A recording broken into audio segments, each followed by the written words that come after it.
Lloyd उस elite team में खुद को बहुत छोटा महसूस कर रहा था और वो कहता है कि मैं बस हीलिंग जानता हूँ। यूवी सीधा सवाल करती है कि कोई भी मैजिक दिखाओ। लॉयड हिचकिचाता है लेकिन फिर आंखें बंद करता है और अपना स्टाफ समन करता है और वो भी बिना किसी चैंट के। सबकी आंखें चौड़ी हो जाती है। इसके बाद लॉयड अपनी हथेली हवा में उठाता है और बिना किसी स्पेल के पूरी टीम की फिजिकल स्ट्रेंथ को इनहेंस कर देता है। पहले तो किसी को कुछ महसूस नहीं होता। यूवी एक पेड़ की ओर जाती है और हल्का सा वार करती है और वो पूरा पेड़ 2 हिस्सों में गिर जाता है। लॉयड धीरे से कहता है कि मैंने 5 लेयर्स डाली है क्योंकि अगर सिर्फ एक स्पेल लगाता तो कमजोर होता। क्रॉस धीमे से कहता है कि क्रम तो इसके आसपास भी नहीं थी। लॉयड यहाँ पर फिर भी खुद को ही दोष दे रहा था और शायद मैं अब भी मीडियोकर ही हूँ। वो समझ नहीं पा रहा था कि उसकी असली ताकत क्या है क्योंकि इतनी बार अपमानित होने के बाद वो खुद को बहुत छोटा समझने लगा था और लॉयड की सेल्फ एस्टीम बिल्कुल जमीन पर पड़ी थी इस वक्त। लॉयड सोचता है कि उसने उन्हें इम्प्रेस नहीं किया और कहता है कि वो उनकी टीम के लिए एक बेकार एडिशन नहीं बनना चाहता, इसलिए वो वहाँ से चला जाता है। शुरू में सब इतने ज्यादा स्टंड होते हैं कि कुछ बोल ही नहीं पाते। यूवी जल्दी खुद को संभालती है और जितना जोर से चिल्ला सकती है उतनी जोर से चिल्लाती है कि वापस आ जाओ। लॉयड रुककर कम से कम ये जानने के लिए वापस आता है कि वो कहना क्या चाहते हैं।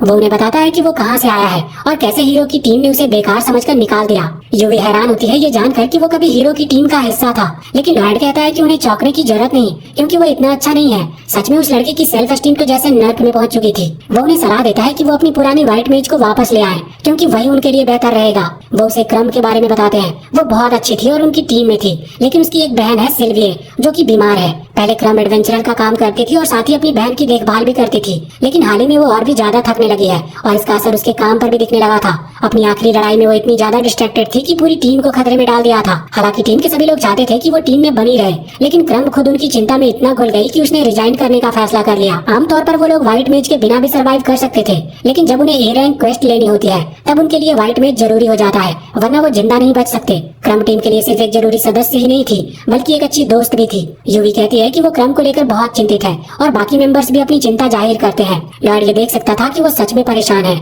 और सोचता है कि शायद वो लोग क्रम को टीममेट से ज्यादा एक दोस्त मानते हैं। जब वो हाँ कहते हैं तो लॉयड सोचता है कि क्रम कितनी लकी है कि उसके पास इतने अच्छे टीममेट्स हैं, बिल्कुल उसके पुराने साथियों के उल्टा। लॉयड सिल्विया की बीमारी के बारे में पूछता है और उन्हें पता चलता है कि सिल्विया धीरे धीरे एक मैजिक स्टोन में बदल रही है। उसे वो दिन याद आता है जब वो अपनी मास्टर के साथ मैजिक स्टोन पर किताब पढ़ रहा था और उसने पूछा था कि क्या ये स्थिति रिवर्सिबल है और उसकी मास्टर ने हाँ कहा था। अब उसे लगता है कि वो सिल्विया की मदद कर सकता है, इसलिए वो यूवी से कहता है कि उसे क्रम के घर पर ले चले। वो क्रम के घर पर पहुंचते हैं और क्रम दरवाजा खोलती है। वो बैठकर बातें करते हैं और लॉयड उससे बीमारी के बारे में पूछता है। क्रम बताती है कि वो और उसकी बहनें दोनों एडवेंचरर थे।